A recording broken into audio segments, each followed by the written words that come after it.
નમસ્કાર ખેડૂત મિત્રો, આજે છે તારીખ 7 ઓગસ્ટ 2026 ને વાર છે આજે શુક્રવાર। તો મિત્રો આજે કપાસના આપણે તાજા બજાર ભાવ જાણીશું, જેમાં આજે પણ થોડો સામાન્ય સુધારો તમામ માર્કેટ યાર્ડમાં નોંધાઈ રહ્યો છે। અત્યારે એવરેજને ઊંચા ભાવ 1900 થી 2000ની વચ્ચે જોવા મળી રહ્યા છે। હવે મિત્રો દિવાળી સુધી આ બજાર કન્ટિન્યુ ચાલે તેવી સંભાવના છે।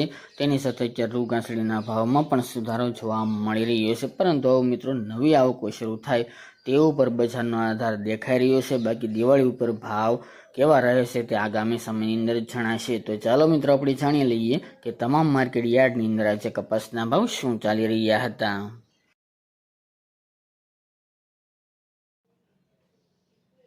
ખેડૂત મિત્રો, આજે આપણે કપાસના તાજા બજાર ભાવ જાણીએ તો સાવરકુંડલાના ભાવ છે 1000 થી 1711 રૂપિયા, જેતપુર 850 થી 1921 રૂપિયા, જામજોધપુર 1500 થી 1940 રૂપિયા, અમરેલી 870 થી 1975 રૂપિયા, જસદણ 1700 થી 1919 રૂપિયા, ગોંડલ 1100 થી 1911 રૂપિયા, રાજકોટ 1600 થી 1926 રૂપિયા, ભાવનગર 1444 થી 1444 રૂપિયા અને બાબરા 1620 થી 1925 રૂપિયા। તો ખેડૂત મિત્રો, આ છે આપણે કપાસના તાજા બજાર ભાવ।